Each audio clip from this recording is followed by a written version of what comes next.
चलो अच्छा ये बताओ पहले तो, अभी अपने सेशन हुआ था पहले HTML CSS का, है ना? जितनों ने कुछ थोड़ा बहुत HTML CSS के थ्रू बनाया है कुछ ना कुछ सेशन के बाद, और बाकी लोग देखो यार एक चीज़ मैं बता दूँ, तुम लोग कुछ सीख रहे हो उसके बाद उसको इम्प्लीमेंट नहीं कर रहे हो, प्रैक्टिस नहीं कर रहे हो ना, तो फिर उसका कोई सेंस नहीं बनता।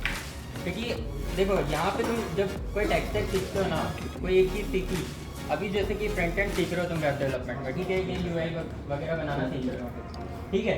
तो अब देखो यहाँ पे सीन ऐसा है, तुमने कुछ भी सीखा, HTML CSS सीखा, अब इसी से रिलेटेड जो है ना आगे जो तुम सीखोगे ना उसमें तुम्हें इसकी नीड रहेगी। जैसे अभी जावास्क्रिप्ट कराने वाले हैं तो इसमें तुम्हें HTML CSS की नीड है। अब तुम्हें अगर HTML CSS की इनफ प्रैक्टिस नहीं रहेगी ना, तो फिर तुम्हें जावास्क्रिप्ट अच्छे से इंप्लीमेंट करते नहीं बनना। क्यों? मैंने तुम्हें बोला कुछ बिहेवियर इंप्लीमेंट करना है, तुम CSS खेलने में लोगे कि यार ये तो सेट हो ही नहीं रहा, इसका कलर सेट नहीं हो रहा, इसका ये नहीं हो रहा, है ना? तो अभी जो सीख रहे हो ना उसको साथ साथ इम्प्लीमेंट करते जाओ, उसके ऊपर है ना एक मिनी प्रोजेक्ट बनाया करो। सबसे बेस्ट वे जो है ना वेब डेवलपमेंट सीखने का है ना, वो है प्रोजेक्ट बेस्ड लर्निंग। छोटे छोटे प्रोजेक्ट्स बनाया करो, जैसे HTML CSS सीखा, तुमने गूगल कर लिया कि यार HTML CSS के ऊपर बेस्ड एक मिनी प्रोजेक्ट क्या है, बहुत सारे आ गए, उसमें से कोई एक देखा, बनाना चालू कर दिया। तो सबसे पहले ये हेड्सअप देना चाहूँगा कि जो तुम चीज़ें सीख रहे हो ना उसको इम्प्लीमेंट करते जाना, ठीक है। अब अभी जावास्क्रिप्ट के सेशन में देखो, अभी हमने सीखा HTML CSS से हमने क्या करा था, HTML से हमने क्या करा था, वेबसाइट के लेआउट्स डिफाइन किए थे, स्ट्रक्चर्स, राइट। CSS से क्या किया था, बोलो, स्टाइलिंग की थी। तो अब जावास्क्रिप्ट से हम क्या करेंगे, हमें फंक्शनैलिटी लाएंगे, हम बेसिकली हमारी वेबसाइट में जान डाल देंगे। हमें कोई भी बिहेवियर डिफाइन करना है, जैसे कि हमारे वेबसाइट में मान लो कोई एक बटन है, उस पर क्लिक करने पे क्या होगा, उसका बिहेवियर डिफाइन करना है। होवर करने पे, किसी भी नैप बार पे होवर कर रहे हो तो उससे तुमने देखा होगा होवर करने पे कलर वगैरह चेंज होता है, तो ये सब किसके थ्रू हो रहा है, ये सब जावास्क्रिप्ट के थ्रू हो रहा है। हम एक बिहेवियर डिफाइन कर रहे हैं, ठीक है। तो जब भी हमें अपनी वेबसाइट में इंटरेक्टिवनेस बढ़ानी होती है, थोड़ा सा तुम कोई भी चीज़ों से इंटरेक्ट कर रहे हो, कोई भी एलिमेंट्स वगैरह से, तो वो चीज़ तुम्हें अगर बढ़ानी है अपनी वेबसाइट में, वेबसाइट को थोड़ा ज़्यादा डायनामिक बनाना है, तो उसके लिए यहाँ पे हम जावास्क्रिप्ट का यूज़ करते हैं। क्लियर है जावास्क्रिप्ट क्यों यूज़ होती है, क्लियर है इसका, ठीक है। तो आगे बढ़ते हैं। So yes, as Solanki has told you about, like, we give functionalities using JavaScript. Like, so tell me, what are the various examples which come under like functionality in general from your side? Anything which you have observed in कुछ any भी तुमने website? Observe किया होगा websites में, जैसा अभी मैंने बताया था एक दो। Maybe you could say like sliding of navbar. If you remember, you click a button and something pops out. It's dynamic. So such examples. Anything from your side? Come on. बताओ, तुमने इतनी सारी वेबसाइट्स तो खोली होगी। You guys did make projects, right? I'm sure you guys would have got, you know, these small details or these small animations or like these small kind of things which occur. अच्छा चलो, तुम लोग नहीं बता रहे, मैं एक पूछता हूँ, है ना। वेबसाइट पे देखा है लाइट मोड, डार्क मोड देखा है? कोई कोई वेबसाइट में रहता है सन का सिंबल बना रहता है, जैसे उस पर क्लिक करते हो मून के सिंबल में कन्वर्ट हो जाता है, देखा होगा। तो वो किसके थ्रू हो रहा है, जावास्क्रिप्ट। एक एग्जांपल हो गया। दूसरा एग्जांपल, तुमने देखा होगा वेबसाइट में जब हम स्क्रॉल करते हैं तो कोई कोई वेबसाइट में एकदम बॉटम में जो है एक बटन आ जाता है, जिस पे अगर तुमने ज़्यादा स्क्रॉल कर लिया तो उस पर क्लिक करने पे तुम डायरेक्ट टॉप पे चले जाते हो वेबसाइट के। वो क्या है, स्क्रॉल टू टॉप बटन। वो किसके थ्रू हुआ है, जावास्क्रिप्ट। कोई भी एलिमेंट्स पे होवर कर रहे हो, उससे उसका कलर चेंज हो रहा है, या फिर कोई एक एनिमेशन आ रहा है, वो किसके थ्रू हो रहा है, जावास्क्रिप्ट। ये एग्जांपल्स है जो कॉमनली हम वेबसाइट्स वगैरह में देखते हैं, ठीक है।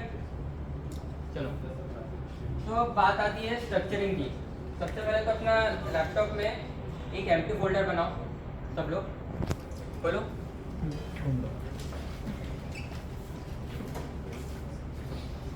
एक एम्प्टी फोल्डर बनाओ, उसमें एक फाइल HTML फाइल बनाओ, एक CSS फाइल बनाओ, एक JS फाइल बनाओ। नाम सबका ले लो, index.html, index.css और index.js, तीनों का सेम नाम दे सकते हो या फिर तुम्हारी मर्जी से जो देना है। सब लोग चेक करते रहना, सबको फोल्डर बन रहा है कि नहीं। Everyone do link the CSS and JS file to the HTML file.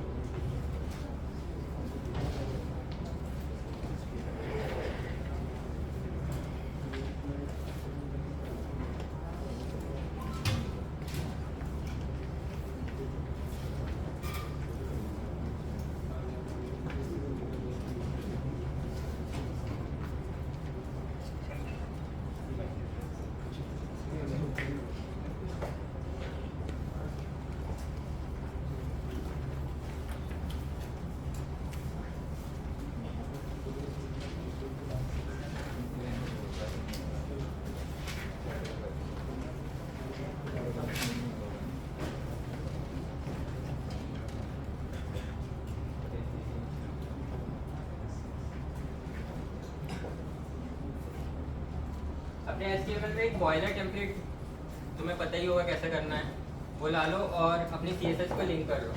मैं बताता हूँ फिर उसके बाद कि जावास्क्रिप्ट कैसे लिंक करोगे तुम HTML CSS के साथ। अच्छा एक चीज़ बता, तुम्हें याद है CSS लिंक कैसे होती थी? थोड़ा अच्छे से बोल देंगे। खड़े होके खड़े होके सेम फोल्डर में CSS सबको समझा? सेम फोल्डर अगर ये सही समझा है, इसका इंट्रो है भाई। समझा? सेम फोल्डर ढंग से सबको, मुझे नहीं सबको। सेम फोल्डर में CSS फाइल क्रिएट होगी एंड देन वहाँ पे ये हेड में लिंक लिखने का एंड देन वहाँ पे लिंक CSS का ऑप्शन आता है।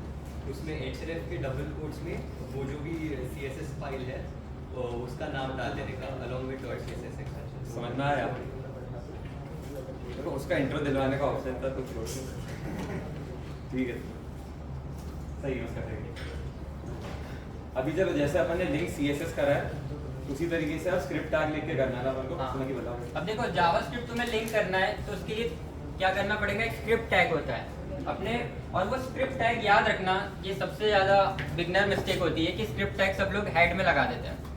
हेड में नहीं लगाना है, स्क्रिप्ट टैग तुम्हें बॉडी टैग जो क्लोज हो रहा है ना उसके जस्ट पहले लगाना है। यहाँ पे ऐसे स्क्रिप्ट लिखो और टैब दबा दो तो यहाँ पे आ जाएगा SRC। अब SRC में तुम्हें क्या डालना है, तुम्हारे जो भी जावास्क्रिप्ट .js नाम से जो भी फाइल बनाई है उसका जो भी नेम है वो यहाँ पे डालो। जैसे मैंने index.js के नाम से बनाई है तो मैं यहाँ पे index.js डालूंगा।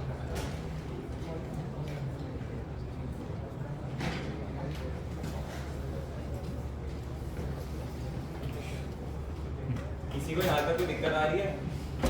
पूछ लो, बताओ कैसे का मनोहर बोलेगा। कितना हुआ? लिंक हो गया सबसे जावास्क्रिप्ट, दिख रहा है सबको यहाँ पे या जूम करूँ? हो गया सबका? चलो आगे बढ़ते हैं।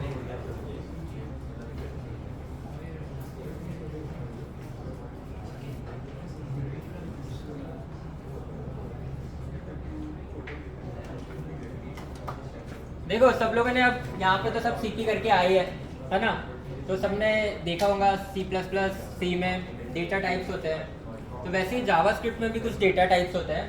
मैंने यहाँ पे लिस्ट दे दी है, ऑल्दो इनमें से ज़्यादातर सिर्फ ऑब्जेक्ट्स का काम रहता है और कभी कभी अपना स्ट्रिंग्स वगैरह, नंबर वगैरह, बाकी सब ऐसे ही मैं तुम्हारे रेफरेंस के लिए डाल दिए, इसको तुम देख सकते हो। ये सब तुम पहले से करते आ रहे हो ना, अपने सीपी में तुमने लैंग्वेजेस जितनी भी सीखी है उसमें ये है, तो मुझे यहाँ पे एक्सप्लेन करने की ज़रूरत नहीं है, राइट। ये सब डेटा टाइप से इससे एक बार गो थ्रू कर लेना सब।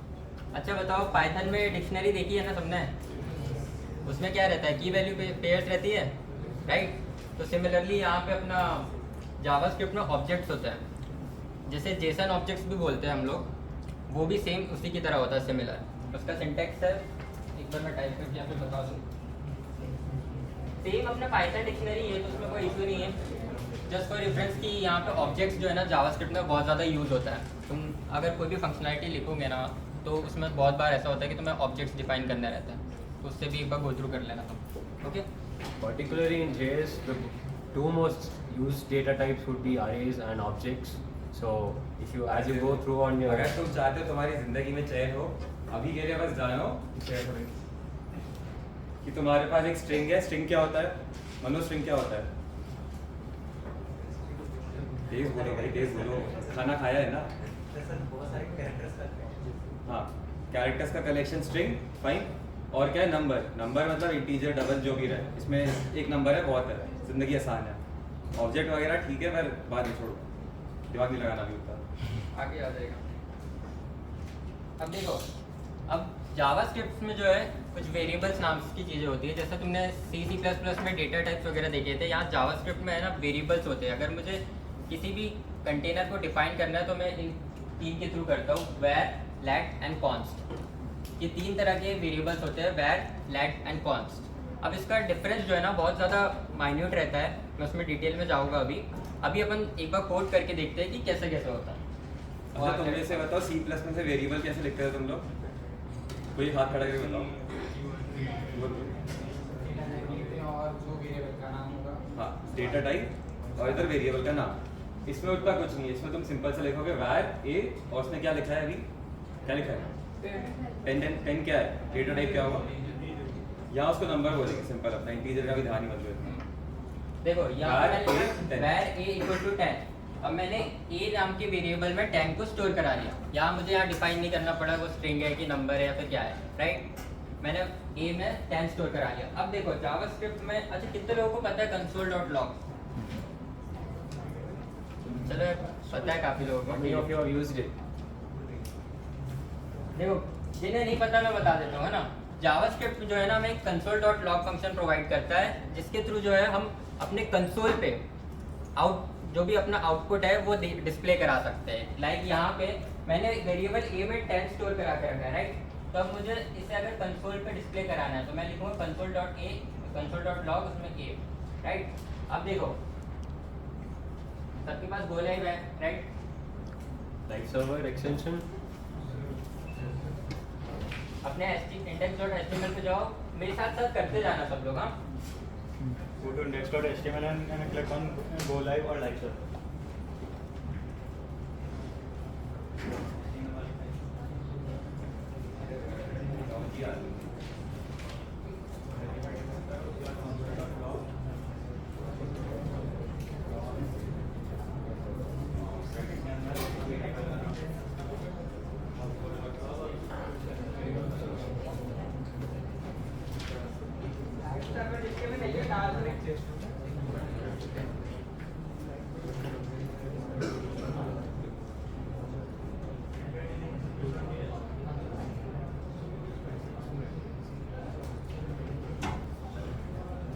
देखो सब लोग देखो इधर, मैंने क्या करा, मैंने गो लाइव पे गया, मेरा जो पेज है मैंने उसको ओपन किया एंड देन मैंने यहाँ पे राइट क्लिक किया। अपना जो पेज है उस पर राइट क्लिक करो, नीचे एक इंस्पेक्ट का ऑप्शन होगा उस पर क्लिक करो।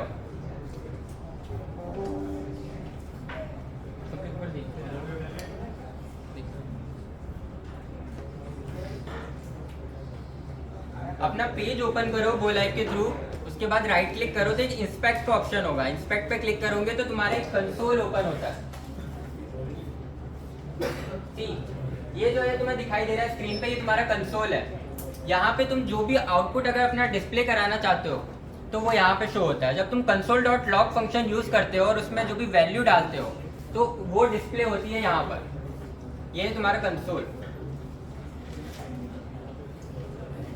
एक बार सब लोग अपने अपने इसमें ट्राई करो। हो गया? हो गया सबका? ठीक है, आगे बढ़ते हैं।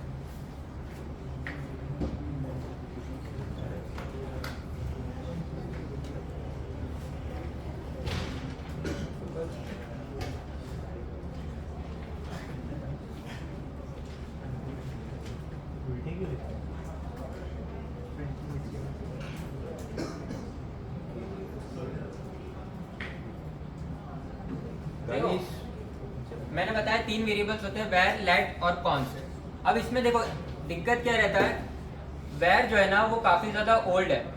लाइक सबसे पहले जो है ना जावास्क्रिप्ट में वैर इंट्रोड्यूस हुआ था, उसके बाद लेट और कॉन्स्ट आए थे। तो वैर जो है ना वो ओल्ड ब्राउजर्स जो है ना उसको सपोर्ट करने के लिए यूजुअली यूज़ करते हैं। अभी एट ए प्रेजेंट देखें ना तो वैर जो है थोड़ा कम यूज़ होता है, मोस्टली लेट और कॉन्स्ट यूज़ किए जाते हैं, राइट। तो वैर जो है, अगर तुम्हें मान लो ऐसा कहीं पे कोड लिख रहे हो जहाँ तुम चाहते हो कि मुझे ओल्ड ब्राउजर को भी सपोर्ट करना है बहुत ज़्यादा, तो वहाँ तुम वैर का यूज़ करो, जो कि बहुत रेयरली होता है, राइट। अब लेट जो है, वैर, लेट और कॉन्स्ट, वैर जो है ना वो क्या होता है, फंक्शन स्कोप्ड होता है। अगर मैंने उसको फंक्शन के अंदर डिक्लेयर किया है तो मैं उसको फंक्शन में ही एक्सेस कर सकता हूँ। लेकिन जो लेट है ना वो ब्लॉक्ड स्कोप होता है। लेट और कॉन्स्ट दोनों जो है वो ब्लॉक्ड स्कोप होते हैं। ब्लॉक्ड स्कोप का मतलब क्या हुआ कि अगर मैंने एक इफ स्टेटमेंट है, उसके अंदर एक फंक्शन है, उसके अंदर इफ स्टेटमेंट है। अब इफ स्टेटमेंट को मैं करली ब्रेसेस से रिप्रेजेंट करता हूँ अंदर, जो भी लिखना रहता है, राइट। तो मैं वहाँ पे अगर उसे लिखूंगा तो मैं वहीं पे एक्सेस कर सकता हूँ, फंक्शन में नहीं। ये मैं तुम्हें डिस्प्ले करा के बताता हूँ अभी अगर समझ नहीं आया तो। Okay, One interesting question, what is the other name of JavaScript? Like, if you guys have read JavaScript, you would have known the other name of JavaScript. Get up and tell everyone. Everyone has to know, right? बहुत भाई बहुत। Get up, what? Competition हो रहा है यहाँ पे, कौन खड़ा होएगा? दोनों खड़े होके बता दो या तो. One of you get up, no problem. What's that? Okay, ES6. There's another name also. That's the old name of JavaScript before it was called JavaScript. अबे कुछ भी तुक्का मार दो भाई. टुक्के तो मारने से मारने. Fine, Google it. What's there? Google's right there.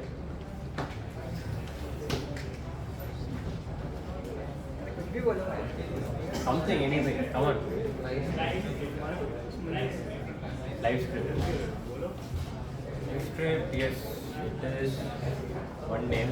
There's like one famous name which was like, it's used like in analogous to JavaScript.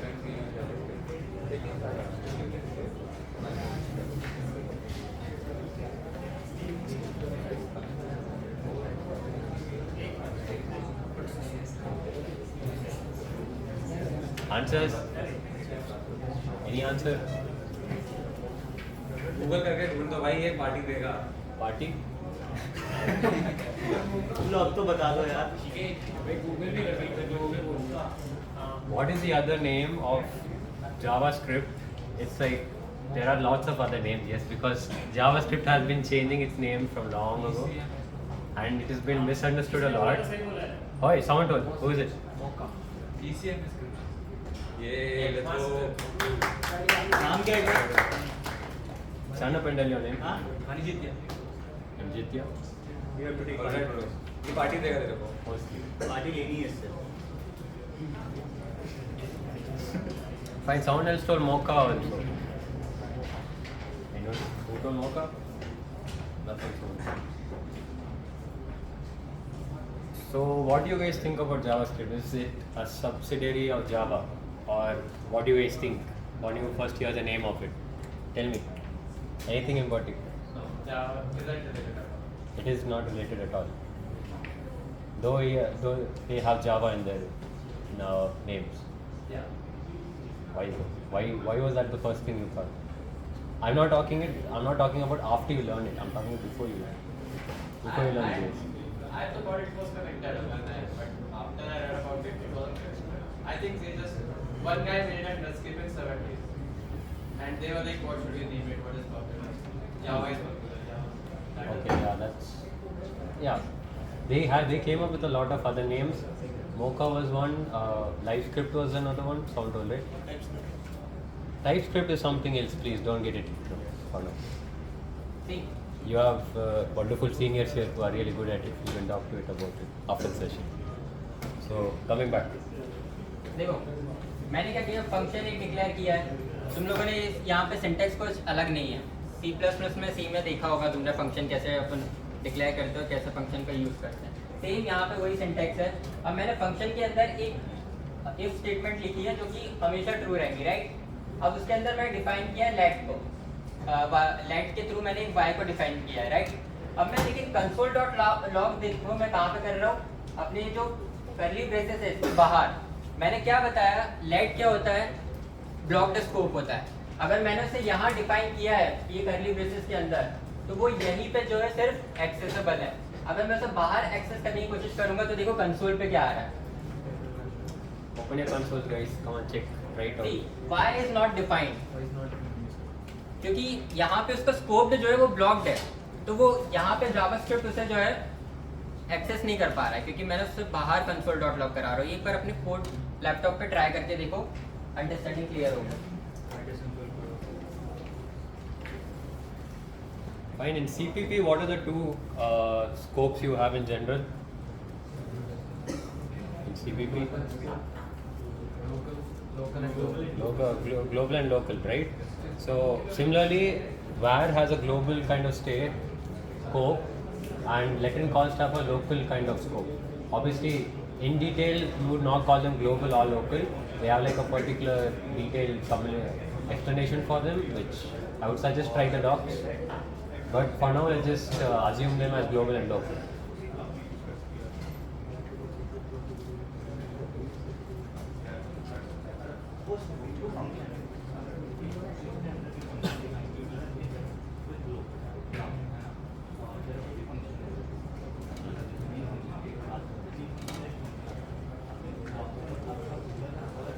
Guys, you guys can follow along.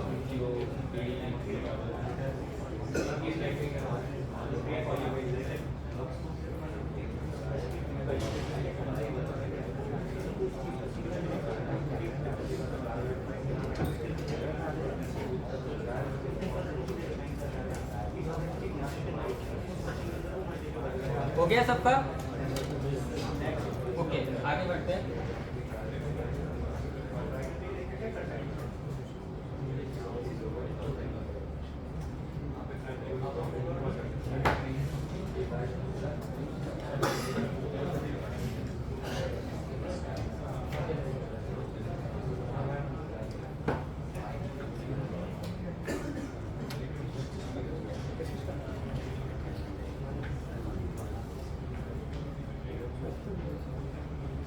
Yeah, in general, in Python and C++, what are the like variable-related errors you get? Like undefined. Come on, tell me. Come on, at least you know. It's been on 2 whole cells. I'm sure you guys have found that.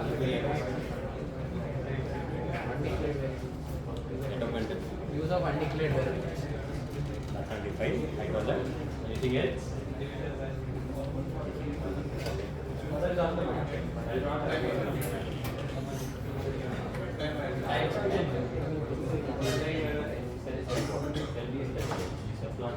Mismatch type. That's a good one. Anything else? Come here, come on. You guys have been quick. Come on. One person there, eager, I guess. अच्छा, अब यहाँ देखो, मुझे ये बताओ, ये जो statement मैंने यहाँ पे लिखी है, हाँ, var x इक्वल टू 20, मैंने एक बार उसे डिक्लेयर करके इनिशियलाइज किया है 20 से, राइट? अब मैंने नीचे जो है वही सेम वेरिएबल को फिर से रीडिक्लेयर किया है और फिर से इनिशियलाइज किया है, राइट? तो मुझे ये बताओ, यहाँ पे एरर आएगा कि नहीं आएगा? अच्छा, और अगर ये C++ में सेम होता, ये var की जगह मैं int x लिख देता और नीचे भी int x, तो वहाँ आता कि नहीं आता? एरर आता, राइट? तो यहाँ पे यही है, ये var वेरिएबल जो है ना, इसे हम रीडिक्लेयर कर सकते हैं, बट लेट के साथ करोगे तो बताओ क्या होगा? अगर मैं ये var को रिप्लेस कर दूं लेट से, दोनों var को, तो टेल मी, क्या यहाँ पे एरर आ रहा है? बताओ, लेट के थ्रू अगर मैं करूँगा तो एरर आएगा कि नहीं आएगा? एरर आएगा लेट के थ्रू। देखो यहाँ पे तुम्हें दिख रहा है, ऑलरेडी रेड सिंबल आ चुका है, can not redeclare block the scope variable, दिखाई दे रहा है सबको? उसको कंसोल पे भी जाके चेक कर सकते हो, कंसोल पे भी एरर आया होगा। सो ये एक डिफरेंस है, वैर जो है ना उसे हम रीडिक्लेयर कर सकते हैं, रीइनिशियलाइज कर सकते हैं, बट लेट और कॉन्स्ट को हम रीडिक्लेयर नहीं कर सकते। तो वैर जो है ना, इसलिए फॉर सेफ्टी रीजन जो है ना, वैर को हम यूज़ करना प्रेफर नहीं करते। क्यों? क्योंकि ये कॉमन प्रैक्टिस में अगर देखा जाए ना, तो ये एक अच्छा वे नहीं है, it's not a good practice कि हम किसी एक ही वेरिएबल को फिर से रीडिक्लेयर करके यूज़ करें। तो वैर जो है ना, वो थोड़ा सा सेफ्टी के पर्सपेक्टिव से भी देखें ना, तो वैर जो है वो सही नहीं है, इसलिए यूजुअली लेट और कॉन्स्ट प्रेफर किया जाता है। तो ये कुछ माइन्यूट से डिफरेंस रहते हैं वैर, लेट और कॉन्स्ट के बीच में। कॉन्स्ट भी सेम इसी की तरह लेट की तरह वर्क करता है इस केस में। ओके, तो ये क्लियर है सबको? यहाँ तक आगे बढ़े? कोई डाउट? चलो। So one more question for you guys. So compared to let's take C++ and JavaScript. So let's take C++ and JavaScript. When you take both of these languages, generally when do you find out errors in C++? Is it like when you type in your IDE, do you get to know the error, or when you run the code? Is it run the code? Good. Okay, fine. Compilation. So, a disclaimer: in JS, you will never be told when, when you type the code, you will never be told the error is there. Only when you run it, you will get to know. So this is like one of the most biggest flaws of JavaScript. Not a flaw; it's built that way. So it's like to deal with this error, you have a lot of other things will come later in your career. So yeah, this is like one fact where you have to be careful that when you write JavaScript code, you have to be sure that what you're writing is correct at least. Okay guys, तो अब आगे बढ़ते हैं। अब देखो, अभी तक के तो तुमने जो भी मैंने बताया वो काफ़ी ज़्यादा कॉमन चीज़ें थी जो हर एक प्रोग्रामिंग लैंग्वेज में होती है, राइट। अब यहाँ से जो है अपना मेन कॉन्सेप्ट आता है डॉम का। यहाँ से तुम्हारी सारी जो मेन जो भी तुम्हें बिहेवियर्स डिफाइन करने हैं उसमें ये सबसे ज़्यादा इंपॉर्टेंट रोल प्ले करने वाला है। और यहाँ से लोगों को थोड़ा सा समझ आना भी बंद होता है जावास्क्रिप्ट। पहले HTML CSS सबको बहुत अच्छा लगता है, सब वेब में जाते हैं, बोलते हैं कि वो बहुत ही ज़्यादा ईजी है, इंटरेस्टिंग है। जावास्क्रिप्ट की एंट्री होती है और यहाँ पे आधे लोग छोड़ना चालू कर देते हैं। तो अब यहाँ पे जो है जावास्क्रिप्ट में डॉम को समझना काफ़ी इंपॉर्टेंट है, क्योंकि इसी के अराउंड जो है पूरा तुम्हारा जावास्क्रिप्ट घूमने वाला है, अगर हम फ्रंट एंड की बात करें, ठीक है। तो अब डॉम क्या होता है? देखो, डॉम का फुल फॉर्म है डॉक्यूमेंट ऑब्जेक्ट मॉडल। अब क्या है, हमें बिहेवियर डिफाइन करना है अपने वेब पेजेस में, कोई भी एलिमेंट का, कोई भी बटन का या किसी भी चीज़ का, तो राइट। तो उसके लिए हमें जावास्क्रिप्ट की ज़रूरत है। बट जावास्क्रिप्ट को अगर कोई बिहेवियर डिफाइन करना है तो उसे HTML और CSS की तो नीड होगी, राइट।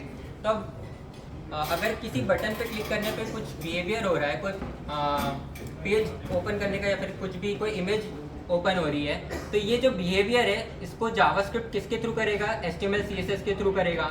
तो अब उसे कोई एक ऐसा कॉमन प्लेटफॉर्म या फिर इंटरफेस की ज़रूरत तो होगी ना, जहाँ पे वो इन HTML CSS के को एक्सेस कर सके, वहाँ पे थोड़ा सा मैनिपुलेट कर सके, राइट। कुछ एक कॉमन लिंक तो होना चाहिए। तो यहाँ पे आता है डॉम का रोल। डॉम क्या है तुम्हारा? जब भी एक वेब पेज लोड होता है ना, तो ब्राउज़र जो है ना उसका एक मॉडल क्रिएट कर देता है, उसे हम बोलते हैं डॉक्यूमेंट ऑब्जेक्ट मॉडल। ये एक ऐसा इंटरफेस रहता है जिस पे जो है जावास्क्रिप्ट जो है ना अपनी एक्टिविटी परफॉर्म करता है, अपने HTML CSS को मैनिपुलेट करता है। तो ये यहाँ पे जो है तुम जितने भी जावास्क्रिप्ट में आगे बिहेवियर डिफाइन करने वाले फंक्शंस पढ़ोगे ना, वो सब ये मॉडल के ही रहते हैं। जब तुम ये मॉडल को हम अभी आगे देखेंगे, डॉक्यूमेंट से रिफर करेंगे, और उसके इसमें ही जो है जितने भी इनबिल्ट फंक्शन है जावास्क्रिप्ट जो है हमें प्रोवाइड करेगा, जिसके थ्रू हम मैनिपुलेशन परफॉर्म कर पाएंगे। क्लियर है डॉम क्या होता है? Remember, JavaScript never. देखो, डॉम क्या है? एक मॉडल है। जब भी तुमने एक वेब पेज ओपन किया, तो ब्राउजर जो है वो वेब पेज का एक मॉडल क्रिएट करता है, उसे हम बोलते हैं डॉक्यूमेंट ऑब्जेक्ट मॉडल। अब ये मॉडल क्या होता है? जावास्क्रिप्ट को जो है कोई भी इंटरएक्टिवनेस या फिर कोई भी एक्टिविटी अगर अपनी वेबसाइट पे लानी है तो उसे HTML CSS के थ्रू ही वो कर सकता है। तो ये डॉम जो है एक प्लेटफॉर्म रहता है, प्लेटफॉर्म प्रोवाइड करता है, एक इंटरफेस होता है जिसके ऊपर जो है ये सारी एक्टिविटीज़ जो है मैनिपुलेट हो पाती है। क्लियर है? ये काफ़ी ज़्यादा कॉमनली आस्क रहता है, अगर तुम काइंड ऑफ इंटरव्यूज़ में भी दोगे तो इसकी क्लैरिटी होना ज़रूरी है। अगर यहाँ समझ नहीं आया पूछो। शुरू में थोड़ा टफ लगता है डॉम। पहले डॉम का फुल फॉर्म बताओ कोई। Document object model. तुमने अपना HTML लिखा, तुमने अपना CSS लिखा, ठीक। एक काम करो, कोई भी वेबसाइट खोलो, सब लोग कोई भी रैंडम वेबसाइट खोले, उसका वो इंस्पेक्ट एलिमेंट करो, कोई भी गूगल कोई अपना ब्राउजर ही खोल के इंस्पेक्ट एलिमेंट मारो सीधा। उसमें अब देखो सब लोग,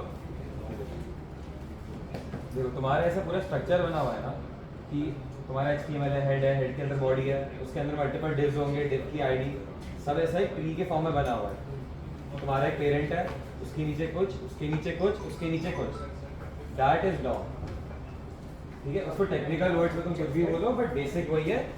जो तुम्हारा कोड है उसको तुमने एक ट्री के वे में रिप्रेजेंट कर दिया कि मेन अपने HTML सबसे ऊपर क्या आता है?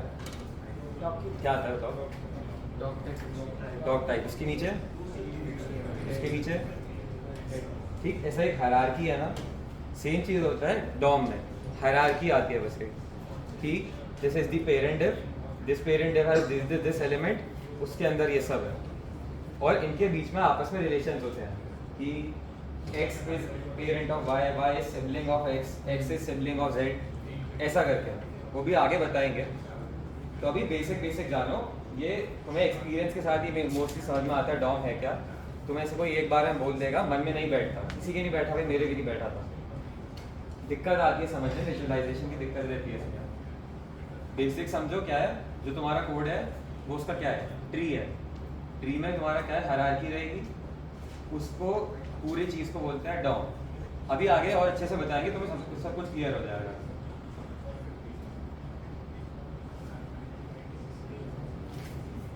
तो अब हमने डॉम समझा, डॉम क्या होता है। तो अब डॉम के कुछ इनबिल्ट फंक्शंस देखते हैं जो जावास्क्रिप्ट हमें प्रोवाइड करता है, राइट। तो सबसे पहला फंक्शन जो आता है, कोई भी एलिमेंट क्रिएट करना। तुम HTML में डिव एलिमेंट क्रिएट करते हो, राइट, इमेज एलिमेंट क्रिएट करते हो, स्पैन क्रिएट करते हो, UL, LI क्रिएट करते हो, बहुत सारे एलिमेंट्स क्रिएट करते हो, राइट। लेकिन अगर मुझे जावास्क्रिप्ट के थ्रू कोई element on the fly create करना है तो उसके लिए मैं यूज़ करता हूँ create element फंक्शन। ये क्रिएट एलिमेंट फंक्शन में तुम्हें बस पास करना होता है कि तुम्हें कौन सा एलिमेंट क्रिएट करना है, वो एलिमेंट क्रिएट हो जाता है। अभी मैं एक बार करके बताता हूँ।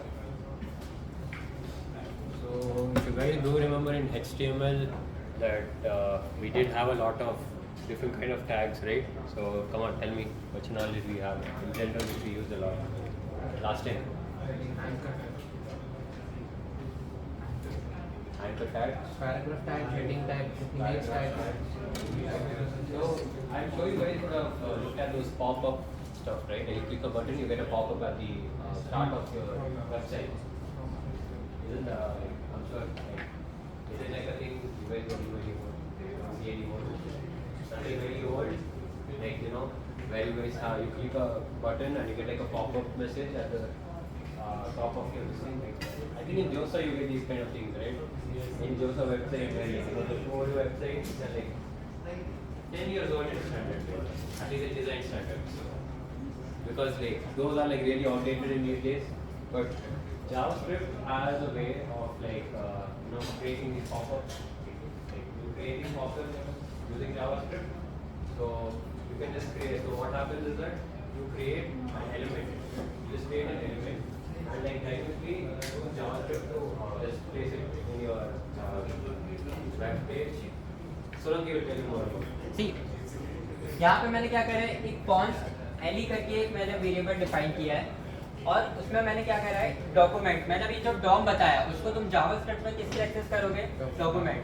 अब डॉक्यूमेंट डॉट जैसे ही तुम लिखोगे ना, अब तुम सोच रहे हो यार ये इतने सारे फंक्शन मुझे याद करने पड़ेगा क्या, ऐसा कुछ नहीं है। अपने VS कोड में जैसे डॉक्यूमेंट डॉट लगाओगे वहाँ पे तुम्हें पूरे फंक्शंस की लिस्ट आ जाती है। वहाँ से सिलेक्ट करके टैब दबाओ तो क्रिएट एलिमेंट करके एक फंक्शन रहता है, उसमें मैंने देखो क्या पास किया है, डिव। क्यों? क्योंकि मुझे डिव एलिमेंट क्रिएट करना है। अब देखो, अब अगर मैं इस जो भी मैंने वेरिएबल बनाया है इसको कंसोल लॉग करूंगा तो लॉग में मुझे क्या दिखेगा, क्या दिखेगा मुझे लॉग में, बताओ। मैंने कौन सा एलिमेंट क्रिएट किया, तो मैं अगर वो एलिमेंट को कंसोल पे करूंगा तो क्या दिखेगा, डिव दिखेगा मुझे उसका। देखो कंसोल लॉग HTML में देखो मुझे यहाँ पे मैंने कंसोल किया तो कंसोल में एक एम्प्टी डिव दिखाई दे रहा है, देख रहे हो, अपने इस पे करके देखो। तो इस तरीके से मैं कोई भी एलिमेंट क्रिएट कर सकता हूँ। अगर मुझे डिव की जगह कोई दूसरा एलिमेंट क्रिएट करना है तो मुझे बस वहाँ पे वो फंक्शन में पास करने की जरूरत है। जैसे मैंने यहाँ पे एक मान लो लिस्ट क्रिएट करना चाह रहा हूँ, है ना, तो मैंने एक वेरिएबल डिफाइन किया, डॉक्यूमेंट डॉट क्रिएट एलिमेंट किया और उसमें मैंने UL को पास कर दिया, राइट। या फिर मान लो मैं LI क्रिएट करना चाह रहा हूँ, लिस्ट अपने क्रिएट करना चाह रहा हूँ।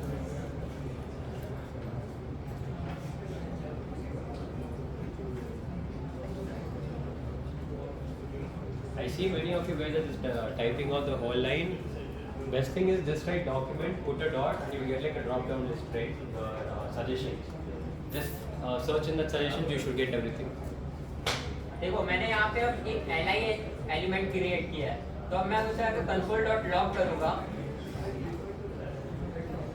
तो देखो मुझे यहाँ पे एक LI एलिमेंट यहाँ पे क्रिएट होते हुए दिख चुका है।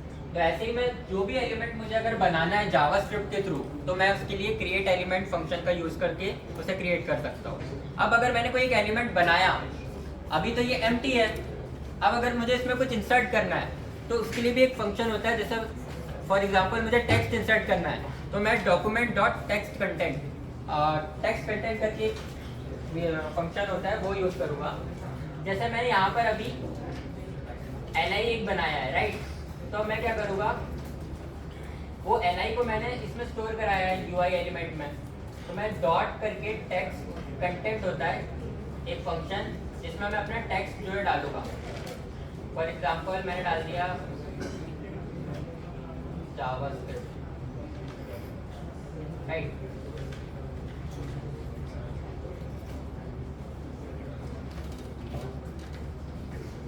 Put anything you guys want in the text content for now. Does not need to be JavaScript.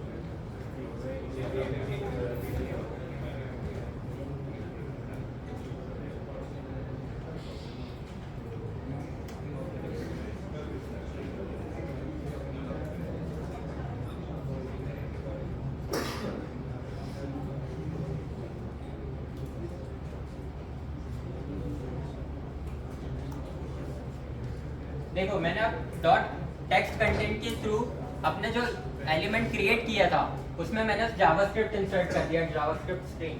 देखो यहाँ पे कोड को देखना अच्छे से। हाँ, मैंने क्या किया, एक एलिमेंट क्रिएट किया li, एक एलिमेंट क्रिएट किया li। कैसे क्रिएट किया, क्रिएट एलिमेंट फंक्शन के through, right.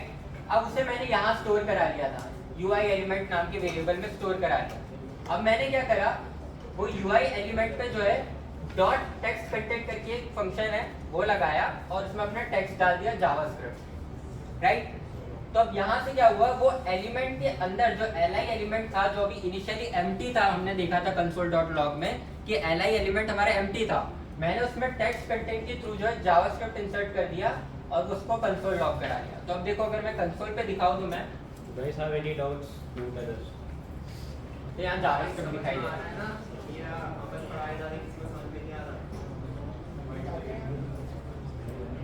Okay, let's do this. You guys created an element right now, and I told you that if you put a dot after whatever, like document dot, you get drop down from some options you can try out, right? So, like text content, what else do you see on your laptops? Anything? Just try this out once. Document dot create element. That we did li over here. Dot. When you put that second dot, you get a drop down. You'll have options like inner HTML, inner text content, text content. So what else do you guys see over there? कितने लोगों का हो गया जो अभी मैंने करा है? 11 done? Or else?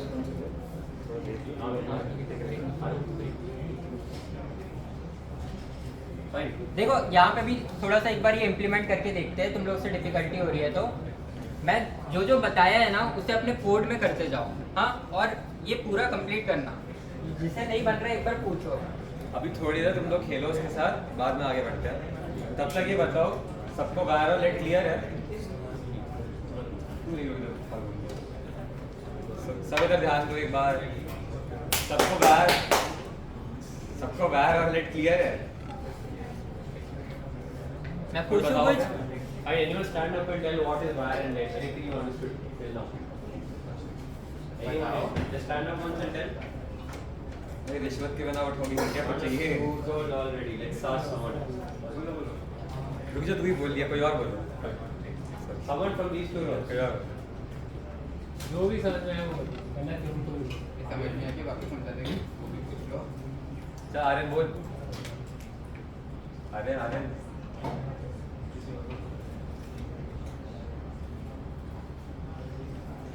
कोई बात नहीं, मर्डर नहीं होगा तेरा, बोल भी तो आ रहा है। कार और लाइट में क्या डिफरेंस होता है? खड़े होकर बोल, सबको बोल। तेज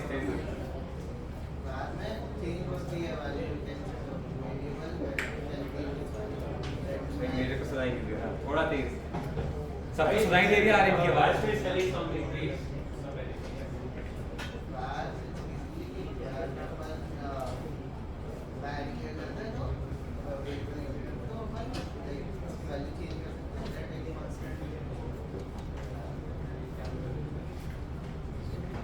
कोई बात नहीं। कोई और है जिसको अच्छे से समझ में आया वायर और लेट क्या होता है? बोल। वायर एंड लाइट में बस ये डिफरेंस है कि जो ओल्ड वायर यूज होता है उसके अंदर हमें लाइट यूज करना पड़ता है, उसमें वायर नहीं हो पाता। तो ओल्ड वर्जन के लिए अपना लाइट यूज करना पड़ता है। अभी स्कोप की बात हुई थी कि स्कोप क्या होता है? अबे तुम दोनों रुक जाओ, कोई और बोलो। स्कोप किस किस को समझ में आया था? अगर हाथ ऊपर करो। ठीक है, स्कोप में दिक्कत है। चल नरसैया तू बता स्कोप क्या होता है? सब उसकी बात पे ध्यान दो। जैसे हमने कोई फॉर का वो बनाया, तेज बोल, तेज बोल। जैसे कोई फॉर का बनाया तो उसके अंदर हमने इफ ब्लॉक लिखा और इफ ब्लॉक के अंदर अगर हमने कोई वेरिएबल डिक्लेयर किया तो एक ब्लॉक के अंदर ही रहेगा, फॉर वाले में नहीं जाएगा, उसको यूज नहीं कर सकते। ठीक, मतलब थोड़ा आइडिया लगा। तुम एक फॉर लूप लिखते हो लेट्स से C++ में, तो ध्यान है फॉर के बाद कर्ली ब्रेसेस आता है, ठीक है? जो तुम कर्ली ब्रेसेस के अंदर लिखते हो that will be the scope limited to the for loop. उसके अंदर जो कुछ भी है उसका स्कोप फॉर लूप के अंदर लिखा हुआ है, दैट इज स्कोप। कि जो तुम्हारा वेरिएबल डिफाइंड है वो कहाँ तक वैलिड है, ठीक है? कि यहाँ लिखा है तो भाई ये यहीं चलेगा, बाहर नहीं चलेगा। इंडिया की करेंसी इंडिया में चलती है ना, तुम यहाँ डॉलर ला के बेचोगे गाली देगा सामने वाला, ठीक? तो क्या है, क्योंकि अपनी करेंसी का स्कोप इंडिया में लिमिटेड है, उसी तरह दैट इज स्कोप। अब कोई और अब फिर से कोई बताओ वार और लेट का। चल तू बता, तेरे को आगे समझ अच्छे से बता, सबको की समझ में आ जाए। var has the function scope, whereas let will have the block scope which is defined inside the block, whatever block it is. समझ में आया? Any doubts? आगे समझ, बता क्या होता है। लेट तो सिर्फ ब्लॉक के अंदर यूज कर सकते हैं, अगर वो ऐसा एक बात बताओ, हर कोई ब्लॉक बार बार रिपीट करे जा रहा है। ब्लॉक क्या होता है? ब्लॉक एक सही जा रहे, सही जा रहे। सही भी हो बट गलत भी हो बहुत ज़्यादा। अपने को उसके अंदर कोई भी वेरिएबल डिफाइन करना है जो उसके अंदर ही यूज़ करना है, बाहर यूज़ नहीं करना, तो उसके लिए लेट यूज़ करेंगे। और अगर पूरे कोड के अंदर यूज़ करना है तो फाइन, यही बात है। जैसे तुमने एक फॉर लूप लिखा, फॉर लूप के अंदर एक इफ एल्स स्टेटमेंट लिखा, जो चीज़ इफ में डिफाइंड है, लेट्स से मैंने एक लेट को, तू बता चल, इफ एक फॉर है, एक फॉर है, एक इफ है। इफ के अंदर मैंने लेट लिख दिया और इफ के बाहर उसको कॉल करा तो क्या होगा? एरर देगा। क्यों देगा? ये स्कोप नहीं था। उसी तरह अगर मैंने लेट को फंक्शन में लिखा होता और फंक्शन नहीं कॉल करता, वो चल जाता? चल रहा। अगर मैंने फंक्शन में वैर डिक्लेयर करा होता और इफ के अंदर कॉल करता, क्या वो चलता? चलता। फंक्शन के अंदर वैर है और फंक्शन के अंदर ही इफ है, इफ के अंदर मैं वैर को कॉल करता, चलेगा? चलेगा, एग्जैक्टली। तो मैं समझ में आ रहा, आइडिया लग रहा है। तो लेट और वैर स्कोप के बारे में कौन से स्कोप में क्या चल रहा है। चलो अब आगे बढ़ते हैं। ये कितने लोगों का हो गया? कितने लोगों से इम्प्लीमेंट हो गया? खुद से हो गया? समझ आया सबको? कोई डाउट यहाँ पर? एलिमेंट मैंने कैसे क्रिएट किया? बोलो, एलिमेंट मैंने कैसे क्रिएट किया? क्रिएट एलिमेंट के थ्रू। मुझे एलिमेंट में कोई टेक्स्ट इंसर्ट करना था, तो वो मैंने किसके थ्रू किया? Text content, right. तो ये यहाँ पे अगर मुझे कोई भी एलिमेंट क्रिएट करना है, चाहे वो div हो या फिर li हो या फिर p टैग हो, तो वो मैं किसके थ्रू करूँगा? बोलो, कौन सा फंक्शन है जिससे एलिमेंट क्रिएट करते हैं? Create element. ठीक है, ठीक है।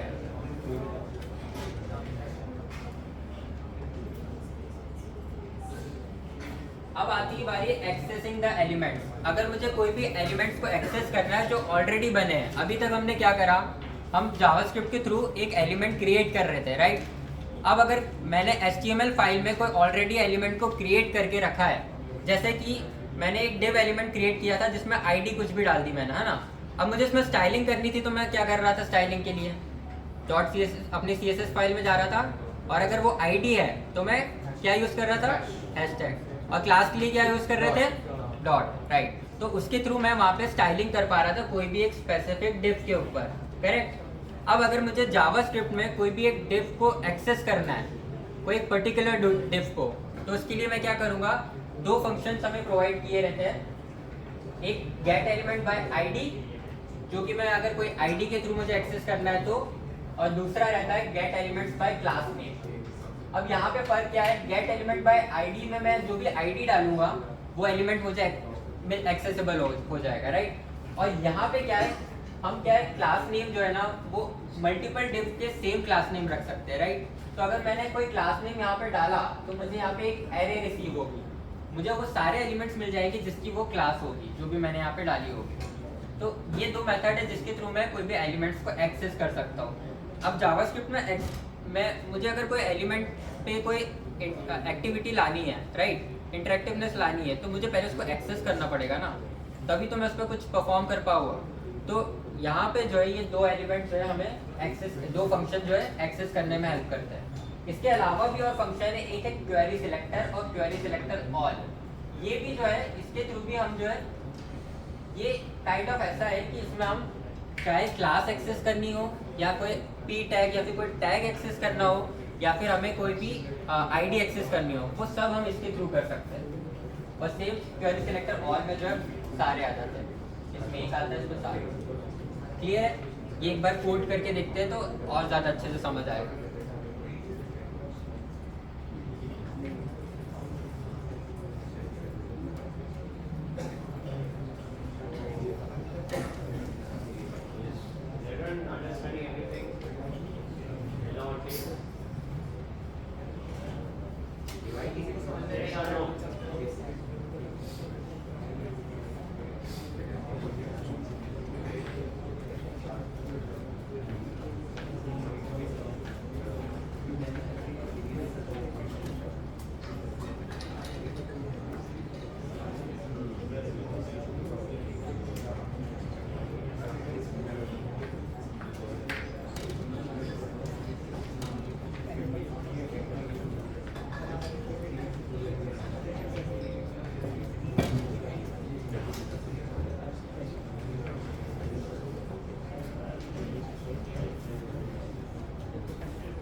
So yeah, like as Solanki has told us that query selector helps us in getting like multiple kind of what do you say?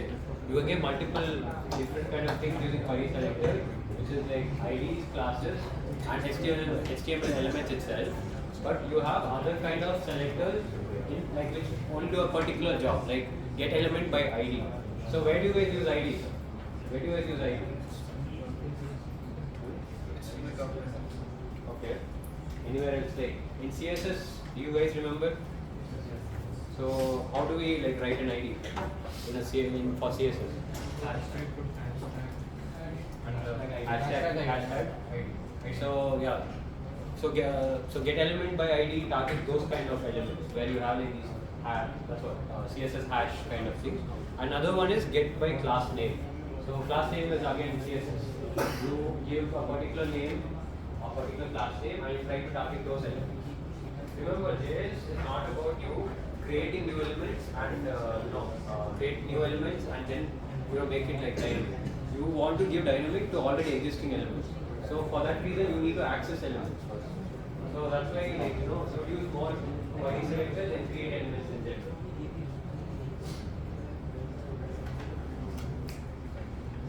Solanki देखो हमने क्या किया है यहाँ पे, सबसे पहले जो है मेरी HTML फाइल जो है, यहाँ पे मैंने एक div एलिमेंट डाला जिसकी आईडी क्या है, एक div एलिमेंट डाला है जिसकी आईडी 1 है, div ID 1 और क्लास नेम क्लास 1 है, और उसमें लिखा क्या है जावास्क्रिप्ट इज फन, राइट। अब मुझे ये div को एक्सेस करना है, तो मैं अपनी जावास्क्रिप्ट फाइल में क्या करूँगा, मैं अपनी जावास्क्रिप्ट फाइल में जाऊँगा और यहाँ पे document.getElementById, अब यहाँ पे मैंने आईडी पास कर दी, उसकी क्या थी आईडी, आईडी 1। तो इससे मैंने वो एलिमेंट को एक्सेस किया और मैं इसको console.log किया। तो अब देखो लॉग पे तुम चेक करोगे तो मुझे एग्जैक्ट वही div मिलेगा। देखो मैं लॉग पे मुझे एग्जैक्ट वही div रिसीव हुआ है जो जिसकी मैंने आईडी डाली थी। तो इसके थ्रू जो है मैं इस पे ये कोई भी स्पेसिफिक div को एक्सेस कर सकता हूँ। अब अगर मुझे उस पर कुछ मैनिपुलेशन परफॉर्म करना है, जैसे मुझे उसका कलर चेंज करना है, तो उसके आगे फंक्शंस उस पर मैं इम्प्लीमेंट कर सकता हूँ। ये क्लियर है? Maybe write some header tags or p tags in your body and try to use query selector to select them and console of them on your console once. That is okay.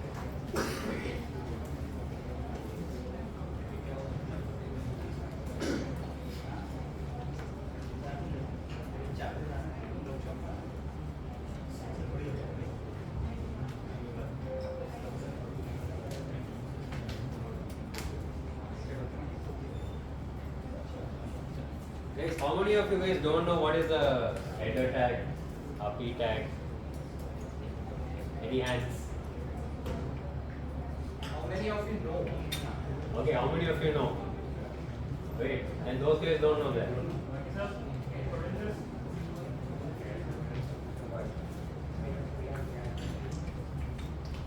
Fine. So did you guys try that out? Creating a few tags in your body and trying to select them? Yes? No? Nothing? See what we have.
कितने लोगों से हो गया?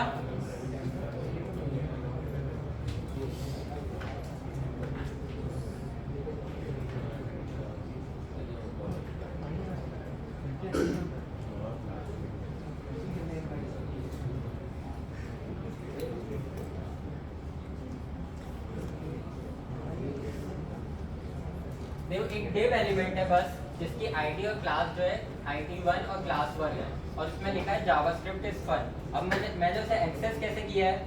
Document dot create element by ID के through मैंने अपनी JavaScript file में document dot create element by ID use किया है और इसे कंसोल लॉग किया है। कितने लोगों से कंसोल लॉग हो गया और राइट आउटपुट आया? जो लोगों से नहीं आया पूछो एक बार। यहाँ पे डायरेक्ट देख के बस वहाँ पे इम्प्लीमेंट मत करो। अगर कोड करते नहीं बन रहा मतलब कुछ तो नहीं समझ आया होगा। एक बार वो हाथ खड़े कर लो जिनसे अभी तक नहीं हुआ या काम कर रहे हो। काम कर रहे हो, काम कर रहे हो। बस इतना कोड है, कर रहे हो, 2 लाइन का कोड है। कर रहे हो।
कितने लोगों से हो गया?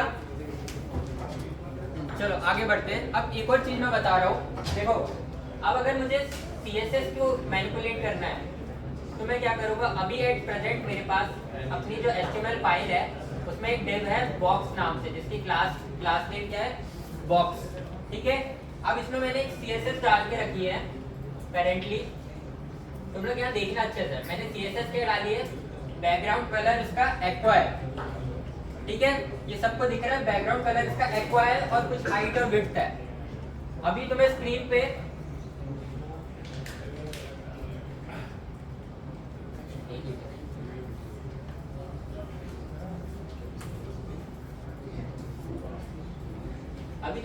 पे एक्वा कलर, अरे यार ये कलर इसका, ठीक है। लैपटॉप में मैंने एक्वा डाला है, यहाँ पर पर्पल दिखाई दे रहा है वो क्योंकि प्रोजेक्टर का इशू है। अभी इसका एक कुछ कलर है, हाँ ठीक है। अब देखना, मैं अपने जावास्क्रिप्ट फाइल में इस एलिमेंट को एक्सेस करके इसका कलर चेंज कर दूंगा। देखो ये कोड जो मैंने लिखा है यहाँ पर, मैंने वो बॉक्स एलिमेंट को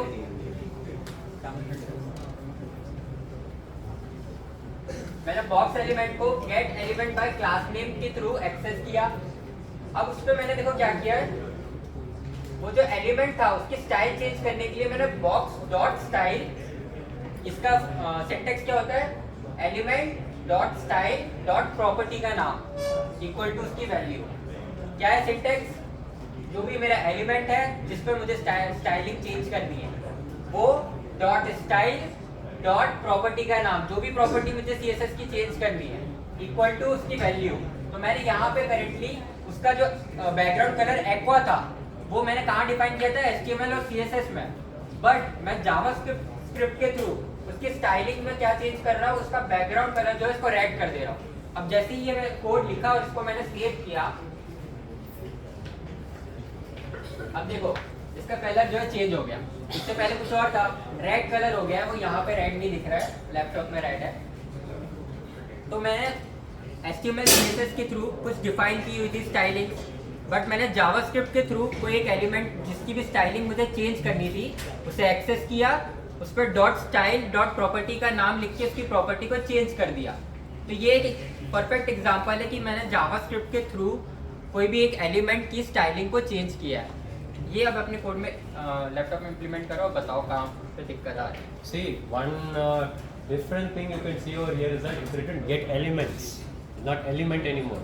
It's elements. So you should expect an array of elements as your result, and after that array of elements you are having an index 0, saying that you want the first element. So there's like a difference here. Don't like think that they're working the same way. Gate element by ID के through एक element मिलता है, but get elements bye class name के through मुझे एक array receive होती है। तो मैंने इसलिए यहाँ पे जो है अपने ब्रैकेट्स में स्क्वायर ब्रैकेट्स के अंदर 0 लगाया है। इसका मतलब क्या है कि जो भी मुझे एरे मिली है उसका मुझे पहला एलिमेंट दे दो। क्यों? क्योंकि मेरे पास पहले एलिमेंट में ही अपना वो बॉक्स एलिमेंट स्टोर है, क्योंकि मेरा एक ही डिव था अकेला जिसका क्लास नेम क्या था, बॉक्स था। तो एरे में मेरे पास कितने एलिमेंट आए होंगे, एरे की लेंथ क्या रही होगी, 1 सिर्फ। तो मैंने वो एलिमेंट को एक्सेस कर लिया। अब नीचे फिर मैंने उस पर स्टाइलिंग लगा दी। One example is that like you guys might make a web page, but you might use the same class name with many elements. And let's say that I don't want to I don't want to change everything in every box. I want to do it in the second box. I want to do it in the third box. In those kind of cases, you would like use elements because rather than working with whatever.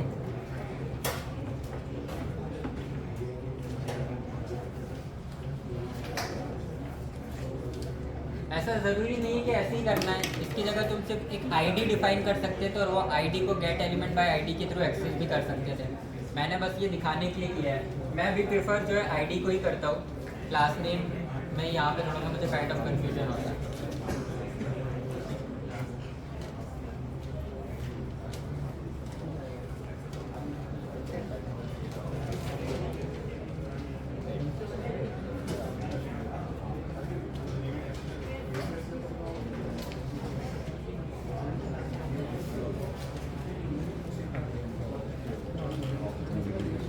पानी पीना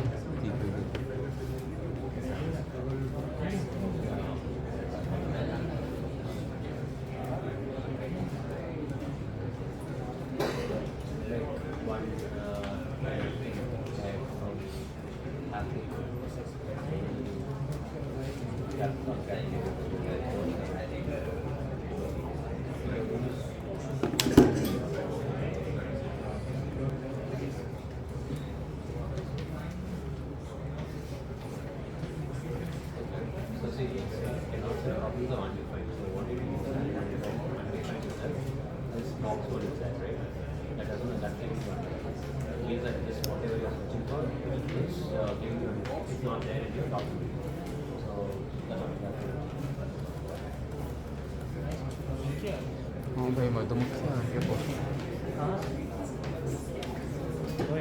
photo खींच lab भी safe नहीं रहा।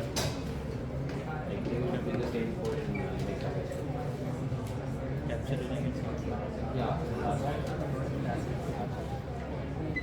आगे शादी का है।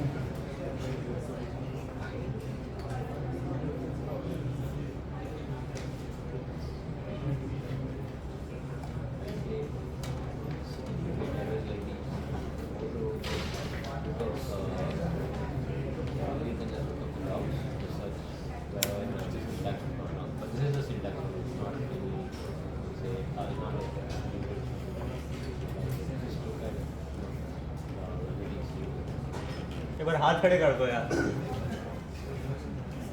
ठीक क्या है, पीछे नहीं हुआ क्या? जिसका नहीं हुआ पूछो एक बार क्या हुआ, क्या इशू आ रहा है। वो तुमने at the top of the body tag define किया हुआ है, वो नहीं करना है। जब मेरा सेशन स्टार्ट हुआ था तभी बताया था कि तुम्हारा जो स्क्रिप्ट टैग है वो index.html में बॉडी क्लोजिंग टैग के जस्ट पहले आएगा। जो तुम्हारा बॉडी का जो क्लोजिंग टैग है उसके जस्ट पहले तुम्हें अपना स्क्रिप्ट टैग डालना है। जितने भी लोगों ने स्क्रिप्ट टैग अपना कोड के पहले, ये जो कोड लिखा है इसके जस्ट पहले यहाँ पे डाल के रखा है, उनके इसमें सबके इसमें स्टाइल जो है एक्सेस नहीं हो पा रही है, अनडिफाइंड आ रहा है। मैंने इसलिए बताया था, ऐसे इश्यूज बहुत बार आते हैं। स्क्रिप्ट टैग जो है वो अपना बॉडी क्लोजिंग टैग के जस्ट पहले डिफाइन करो। जितनों के इसमें भी आ रहा है देख लो एक बार, ठीक है।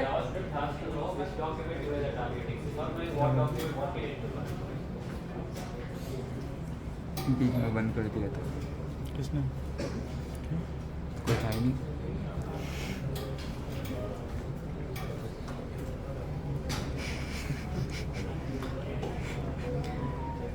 बन गया आपका समोसा, मीम बन गया आपका। कट करके भेज दे। सर कुछ पढ़ा दो, ये बेचारे से जावास्क्रिप्ट नहीं आती। भाई भाई मैं कुछ जोक ऐसे जोक।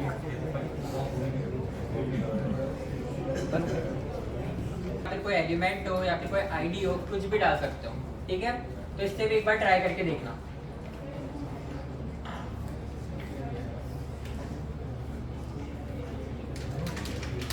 अब एक इम्पॉर्टेंट टॉपिक पे आते हैं, हैंडलिंग इवेंट्स और इवेंट्स हैंडलर, ठीक है।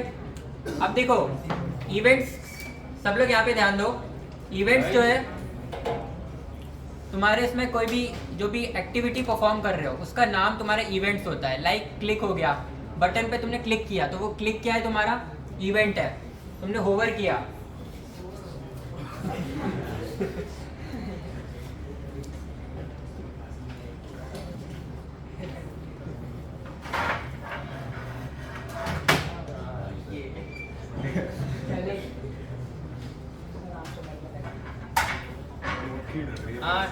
ये जैसा होवर हुआ था वैसे ही होवर की बात कर रहा हूँ मैं।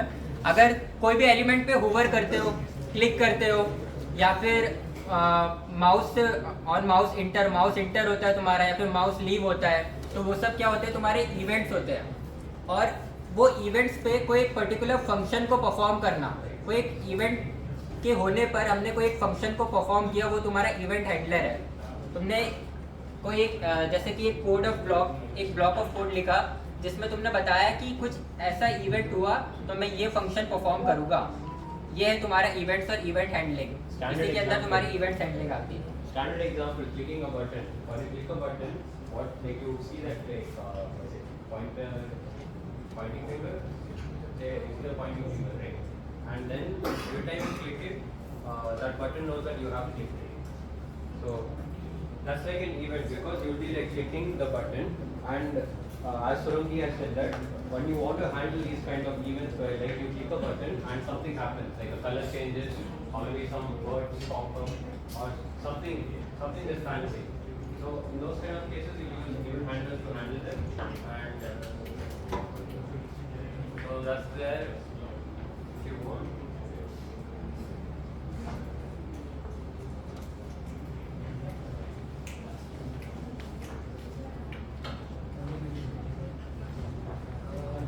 लाइक देखो यहाँ पे एक बटन है, उस बटन पे मैं क्लिक कर रहा हूँ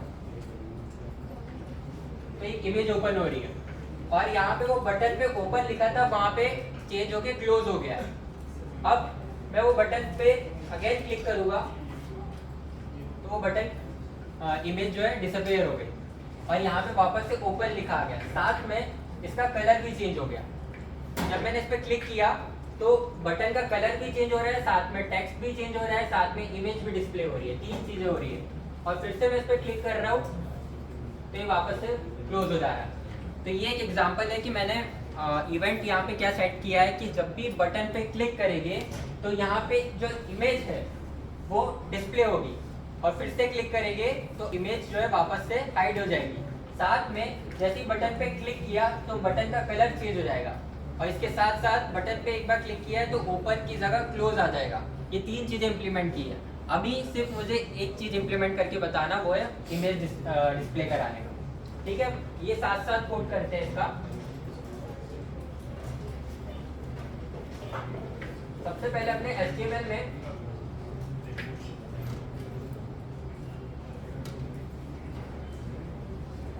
ये इतना डिफाइन कर लो, क्या क्या, एक अपना इमेज कंटेनर, एक इमेज कंटेनर जिसके अंदर अपनी इमेज है, दूसरा अपनी एक बटन। ये 2 चीजें अपने HTML में लिखो। अब इसमें नोटिस करो, पहले ये देख लो एक बार। हाँ, सबसे पहले नोटिस करो यहाँ पे जो इमेज कंटेनर है उसकी मैंने आईडी सेट करी है इमेज कंटेनर, और क्लास सेट की है हिडन। ठीक है, और यहाँ पे एक बटन है जिसकी आईडी सेट की है मैंने टॉगल बटन। ठीक है, अब देखना यहाँ पे मैंने अपनी जावास्क्रिप्ट फाइल में क्या लिखा है।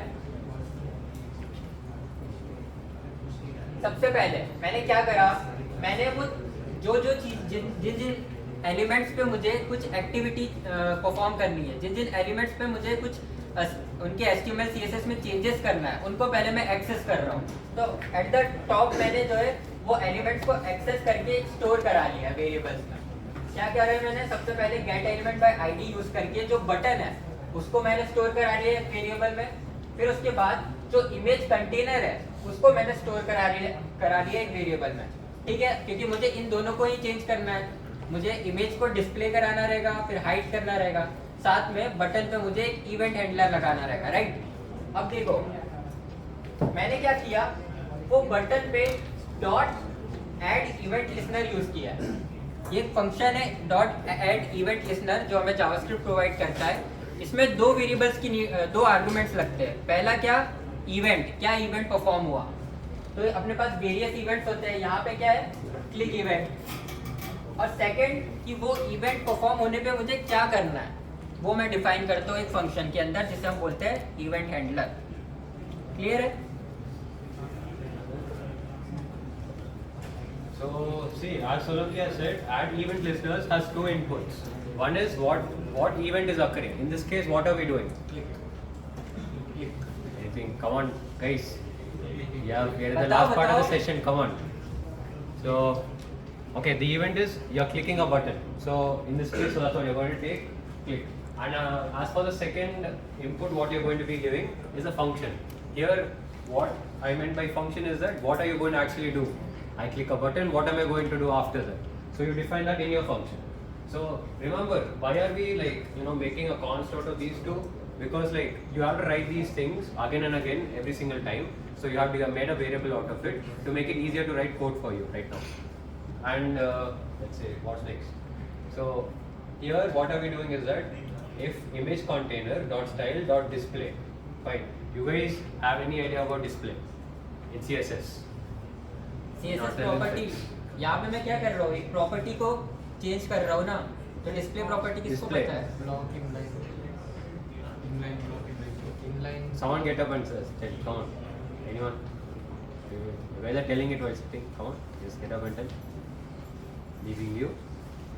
Anyone else? बता दे। Block, flex, none, display. Tell everyone. There are some guys who don't know. Display, basically how the content will be displayed in your web page. It has various options like block, so it will be listed in a block, the content will be listed in the block.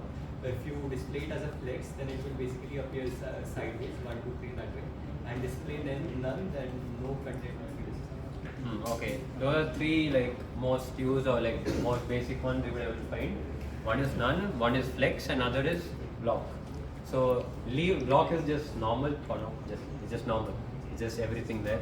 None basically means you wipe out the content. There's nothing. It's just empty. Flex is just advanced. Try it out at home. So coming back, so what we're doing is image container. So we made a div. So we made a div right just now in the HTML. So what we are doing is that this image container. You have an image container and you have a class name of hidden for this. So image container dot style dot display is equal to none. So see, in JavaScript you have two kinds of equal tos, double equal to and triple equal to. The difference is that equal to checks value while triple equal to checks value and type. It means that let's say like you're checking float and integer 1.00 and 1. If you put equal to, it might be like okay fine, JavaScript like fine, this is correct. But if you put triple equal to, it'll check its type also. So in this case the type is not the same, so it will not let it go. So moving further on, what we're doing is image container dot style dot display is equal to none. If it is equal to none, what I'll do is I'll give my image container dot style dot display a block property or block property value, give it a text content equal to close, and further make its background color red. So this is if you're having none, means what? There's nothing on my screen right now and I want this to happen after clicking the button. Is everyone fine? Everyone till here? So and if it is not none, basically mean that it is appearing on your web page. It is there on your web page. In that case, what I want it to do is that I want its style display to be none. I want the toggle button's text content to be called open, and I want its background color to be green. So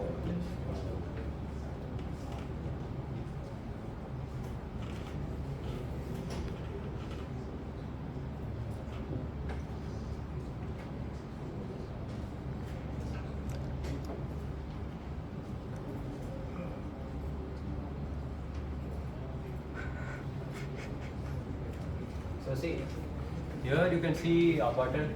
It's okay. It was supposed to be green. This happened. So it's green and it's open. Now let's go back to the code and let's see here. As you can see, right now the display. See, when we are calling the if block over here, you see that in the if block, what did we keep as a conditional statement?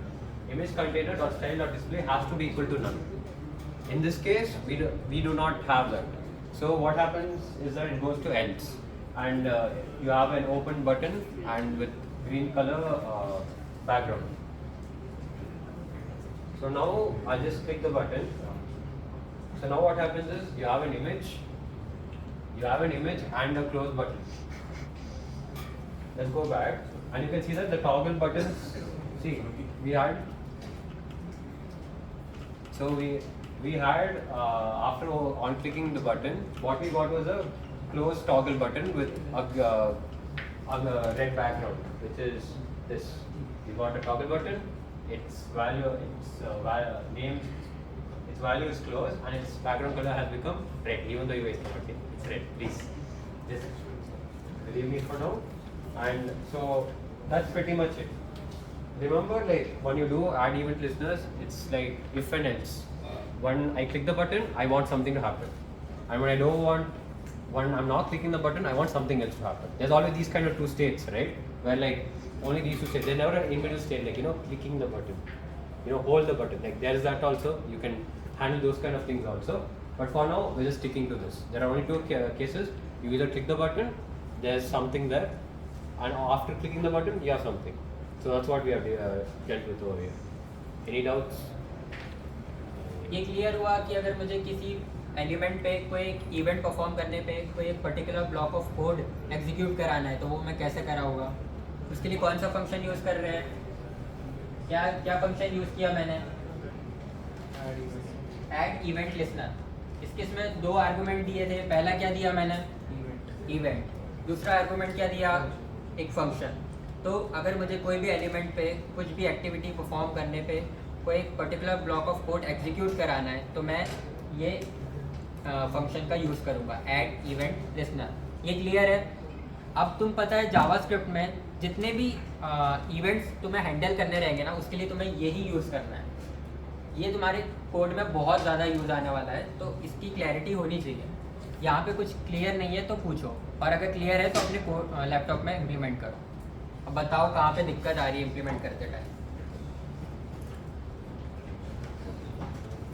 ये बहुत ज़्यादा बड़ा लग रहा है तो ठीक है, इसको सिंपल कर देते हैं। मैं ये सब हटा देता हूँ, सिर्फ मुझे इमेज जो है ना डिस्प्ले करा के बताओ बटन पे क्लिक करने पे, बाकी उसका टेक्स्ट कंटेंट, उसका कलर, वो सब छोड़ो।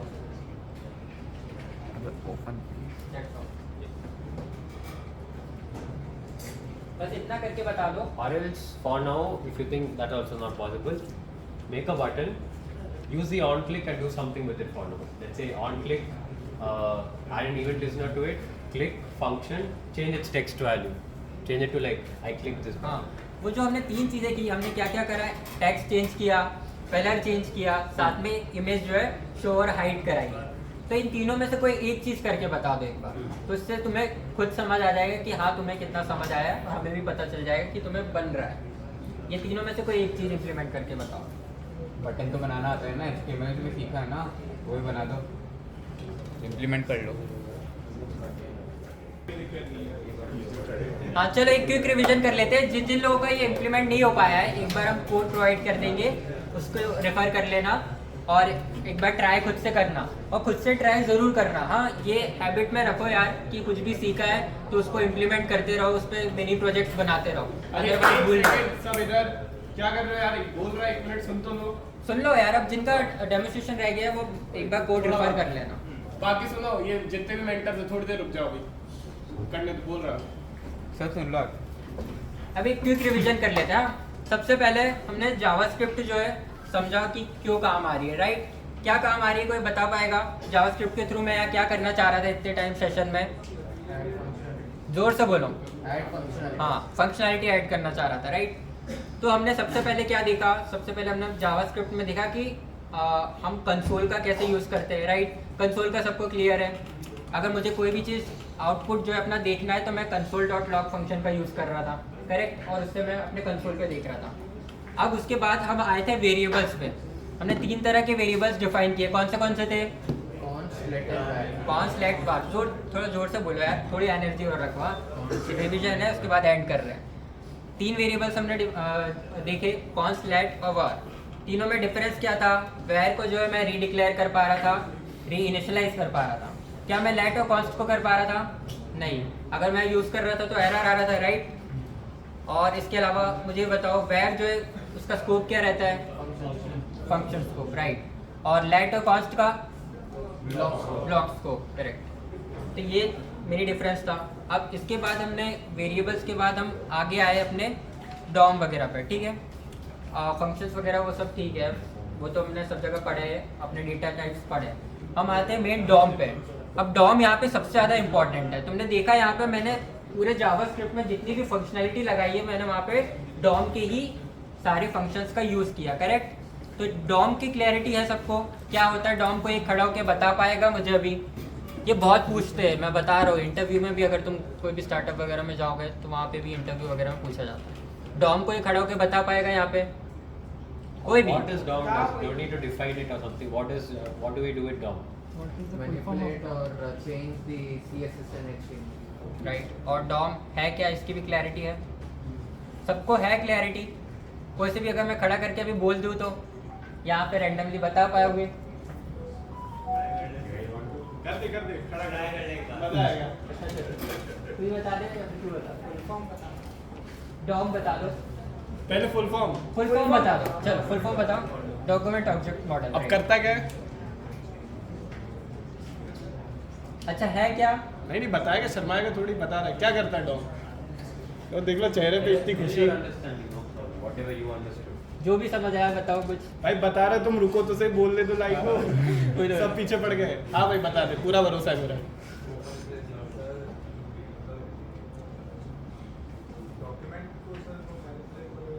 बस और क्या है, देखो इतना होशियार बच्चा है, तुम लोग टेंशन में डाल दिए उसको। देखो डॉम सही बोला, हम डॉम के थ्रू जो है ना मैनिपुलेशन परफॉर्म कर पाते हैं, क्योंकि डॉम जो है एक प्लेटफॉर्म इंटरफेस प्रोवाइड करता है जिसके ऊपर जावास्क्रिप्ट अपना सारा जो है एक्टिविटी चेंजेस करने के लिए HTML CSS का यूज़ करती है, उन्हें मैनिपुलेट करती है, राइट। ये डॉम होता है अपना। डॉम के इतने सारे फंक्शंस हमने देखे। अब इसमें मुझे एलिमेंट क्रिएट करना था। HTML में हम एलिमेंट क्रिएट करते हैं, जावास्क्रिप्ट के थ्रू अगर मुझे एलिमेंट क्रिएट करना है तो मैं क्या फंक्शन यूज़ कर रहा था? Create element, right, correct. और अगर मुझे वो एलिमेंट क्रिएटेड है लेकिन मुझे अब उसको एक्सेस करना है, ऑलरेडी HTML में क्रिएटेड है, मुझे एक्सेस करना है, तो कौन से दो फंक्शंस थे? Right, correct. और भी दो फंक्शंस बताए थे मैंने जो यूज़ कर सकते थे। यस, क्वेरी सिलेक्टर और क्वेरी सिलेक्टर ऑल, ये चार फंक्शंस हम उन्हें इसके थ्रू हम एक्सेस कर सकते हैं, ठीक है। यहाँ हो गया क्रिएट करने की बात, एक्सेस करने की बात। अब बात आती थी इवेंट्स की। इवेंट्स अगर मुझे किसी भी एलिमेंट को परफॉर्म करने हैं तो उसके लिए मुझे कौन सा फंक्शन यूज़ कर रहा था? करेक्ट। ऐड इवेंट लिस्नर में कितने आर्गुमेंट्स लग रहे थे? पहला आर्गुमेंट में क्या पास कर रहे थे? इवेंट। दूसरा आर्गुमेंट में function, correct. What are the different type of events till now? हाँ What are the बताओ, different type of events did we see? जो भी याद आ रहा है बताओ। हाँ, mouse centre, click, mouse centre, mouse leave, ये अपने टाइप्स ऑफ जो है इवेंट्स होते हैं। इसकी लिस्ट जो है पूरी डली हुई है, तुम W3 स्कूल या फिर और भी डॉग्स है उन पे जाके देख सकते हो, ठीक है। तो ये हो गया हमारे इवेंट और इवेंट लिस्नर की स्टोरी। अब ये जो है ये पूरा तुम्हारा बेसिक डॉम है जिसके थ्रू जो है तुम most of the functionality implement कर पाओगे। अदर देन दैट, इसके अलावा इफ एल्स वगैरह तुम्हारे फंक्शंस होते हैं, एरो फंक्शंस होते हैं, और भी बहुत सारी चीज़ें होती है, वो तुम देख सकते हो, वो सब तुमने ऑलरेडी पढ़ा हुआ है बाकी लैंग्वेजेस में भी। तो यहाँ तक का क्लियर है सबको? इसके अलावा और भी कुछ डेमोन्स्ट्रेशंस है, जैसे ये एक था। इसके अलावा एक काउंटर वाला डेमोन्स्ट्रेशन होता है कि बटन के क्लिक करने पे एक काउंटर है जो बढ़ेगा या फिर डिक्रीज होगा, वो एक बार सब लोग खुद से इम्प्लीमेंट करके देखना। और नहीं बने या कोई दिक्कत आ रही है तो ग्रुप पे मैसेज करना। ये क्लियर है सबको? अब यहाँ पे कोई जितनी भी चीज़ें बताई मैंने, इसमें कोई डाउट या कोई चीज़ नहीं समझ आई, कोई किसी की डेफिनेशन क्लियर नहीं है तो एक बार बोल दो, मैं फिर से रिपीट कर दूंगा। जो पूछेगा उसको एक स्टिकर। हाँ, जो पूछेगा उसको स्टिकर है। और स्टिकर तुम्हारी मर्जी का कौन सा चाहिए, post The answer is guaranteed. You get a sticker. मेरे पास ही, इनके पास ये देख रहे हो, इसलिए पूछ लो, अभी फायदा है। कुछ भी यहाँ पे जो भी पढ़ा है कुछ समझ नहीं आया, और अच्छा क्वेश्चन पूछना कि ये लोग भी अच्छे हो थोड़ा, हाँ। देखते हैं, लेट्स चेक देयर नॉलेज। ये पूछो। हर मतलब जब कोई चीज लिखते हैं तो वो हम बार-बार मल्टीपल बार-बार लिखते हैं, तो हम एक जैसे स्टाइल ऐड करना है तो हमें बार-बार मल्टीपल स्टेटमेंट लिखनी पड़ेगी। तो एक साथ उसकी स्टाइल नहीं कर सकते हैं, जैसे हम सीएसएस में करते हैं, ये तो बहुत टाइम लग जाएगा ना इसमें। नहीं, देखो एक्चुअल में जो है जावास्क्रिप्ट से जो भी फंक्शनैलिटी हम इम्प्लीमेंट करते हैं ना, उसमें तुम खुद ही सोचो, तुम्हें कभी भी मल्टीपल स्टाइल्स जो है ना चेंज नहीं करनी होगी, और करनी भी होगी तो तुम मुझे ये बताओ क्या वो सेम लॉजिक पे करनी होगी क्या? अगर मैंने कोई इफ स्टेटमेंट लिखी है, अब उसके अंदर मैं क्या मल्टीपल स्टाइलिंग चेंजेस करूँगा क्या? अगर कोई एक फंक्शन परफॉर्म हुआ है तो मुझे एक ही तो बार स्टाइलिंग चेंज करनी, लाइक कलर अगर तुझे चेंज करना है उसके साथ तुझे फॉन्ट भी चेंज करना है, तो ये बोलना चाह रहा है कि उसके साथ कलर, फॉन्ट और भी मल्टीपल चीज़ें चेंज करनी है तो तुझे बार बार लिखना पड़ेगा। हाँ, उसके लिए तुझे बार बार लिखना पड़ेगा। बट ऐसा तो होने नहीं वाला किसी भी केस में कि तुझे बहुत सारी लिखनी पड़ रही है, क्योंकि जनरली तो कोई भी सिर्फ एक इवेंट के परफॉर्म होने पर मल्टीपल चीज़ें चेंज नहीं कर रहा होगा। इसके अंदर ऐसा कोई शॉर्टकट या अपन लिखेंगे नहीं है, अपन सारी डॉट स्टाइल के थ्रू ही तुम यूज़ कर सकते हो। उसके बाद प्रॉपर्टी में जो उसका जनरल सिंटेक्स यही होता है कि एलिमेंट डॉट, उसके बाद तुम्हारा स्टाइल डॉट प्रॉपर्टी का नाम इक्वल टू उसकी वैल्यू। आया समझ में? नाम क्या है भाई? नाम तो बता। ठीक है भाई, याद रखना प्रतीक, भूलना नहीं है। ठीक है, और किसी को कुछ डाउट? पूछो।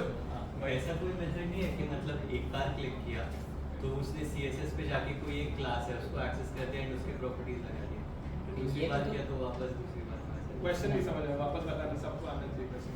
मतलब ऐसे कि हमने यहाँ पे कैसे किया कि वो बटन है तो उसके 3 बार हमने वही लिखा ना, स्टाइल ये फिर स्टाइल, उसका बैकग्राउंड इमेज के लिए एक अलग ये किया।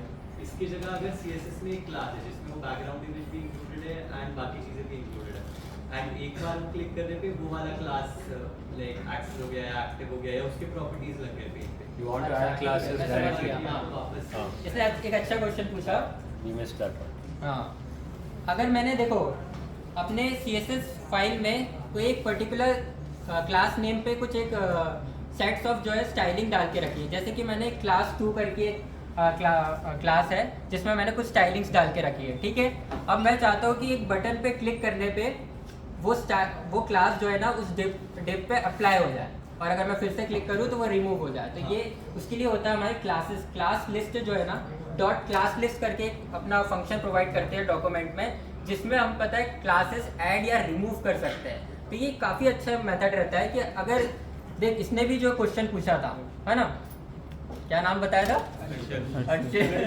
ठीक है, नाम बताओ हर्षित। इसने भी क्वेश्चन पूछा था कि मल्टीपल स्टाइलिंग्स वगैरह अगर मुझे अप्लाई करना है तो राइट, तो इसके लिए एक बेटर वे ये हो सकता है कि मैंने एक क्लास है उसमें सारी सेट्स ऑफ प्रॉपर्टी डिफाइन कर दी, और मैंने बोल दिया कि जब मैं उस पर क्लिक कर रहा हूँ तो वो डिफ पे वो क्लास अप्लाई कर देना।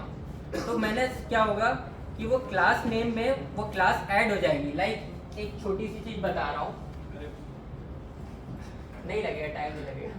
जैसे एक क्लास है, इसमें बॉक्स है, अभी इसमें क्लास क्या है? बॉक्स। अब बटन पे क्लिक करने पे यहाँ पर आ जाएगा बॉक्स 2, ऐसा करें। अब बॉक्स 2 में मैंने ऑलरेडी कुछ स्टाइलिंग डाल के रखी होगी राइट, तो वो यहाँ पे इम्प्लीमेंट हो जाएगी, मुझे एक एक करके नहीं करना पड़ा। तो ये एक अच्छा मेथड था कि हमने डायरेक्ट क्लास जो है ऐड कर दी। समझ आया? क्लियर है? क्लास लिस्ट फंक्शन याद रखना, ऐड क्लास याद रखना। और कोई डाउट भाई? देखो ट्यूटोरियल तुम सब देख सकते हो, यहाँ पे आने का फायदा यही होता है, जो डाउट है पूछो। ट्यूटोरियल सबके पास है, पर दिक्कत है यार ये 1-on-1 बात नहीं हो पाती, और यही कनेक्ट करने का तरीका है। तो जो पूछना है ये बेस्ट जगह, कोई तुम्हें माइंड नहीं कर रहा, उधर किसी का हाथ उठा हुआ था यार। सर टॉम ने आपने कहा कि एक न्यू प्लेटफॉर्म है जहाँ पर हम HTML और CSS कोड यूज करें, तो सर जस्ट मतलब एक और थोड़ा कोड लिखना जावास्क्रिप्ट, तो टॉम अलग प्लेटफॉर्म कैसे प्लेटफॉर्म है जहाँ पर मैं जो प्लेटफॉर्म बोलना चाह रहा हूँ वो एक्चुअल में एग्जिस्ट नहीं कर रहा है, वो एक लेयर टाइप समझो उसको, कि वो एक लेयर है जहाँ पे मैं कुछ मैनिपुलेशंस परफॉर्म कर पा रहा हूँ। वो कुछ डिफरेंट नहीं है उससे, एक लेयर है जिसके ऊपर मैनिपुलेशंस परफॉर्म हो रहे हैं बस। बाकी ऐसा कुछ नहीं है कि वो एक्चुअल में एग्जिस्ट कर रही है या फिर है, ऐसा कुछ नहीं। ये कर लो। और कुछ? Anything else? कुछ भी? We get out, you guys can win a sticker. हाँ भाई, ठीक है, 3 बच्चों के नाम क्या थे? हाँ, नाम बता दो एक बार। तो देख भाई, जिसका नाम ये बोल रहा है ये उसको मैगी खिलाएगा, ठीक है? अगर ये नाम याद नहीं कर पा रहा है तो इसकी गलती। नाम बताओ। मैगी मांग सकते हो मेरी तरफ से, अगर नहीं तो अभी नाम पहली बार बताया उसने। हाँ, एक और बंदा था, इसका तो बता, इसका तो बता, इसको इसने नहीं बताया। बता दे, अब याद रखो। अब तीसरे वाले को बता दे, उसका तीसरे वाले का नाम हर्षित। चलो फिर भी प्रोमोट याद करता है। और कोई भाई किसी को डाउट है? चलो काइंड ऑफ या हो गया डाउट क्लियर? इन मैगी अब ये तुम लोग का नाम बोल रहे हो तो मैगी मान लेना। ठीक है, हो गया तेरा सेशन। आ जाएगा। चलो अब एक बार सेकंड ईयर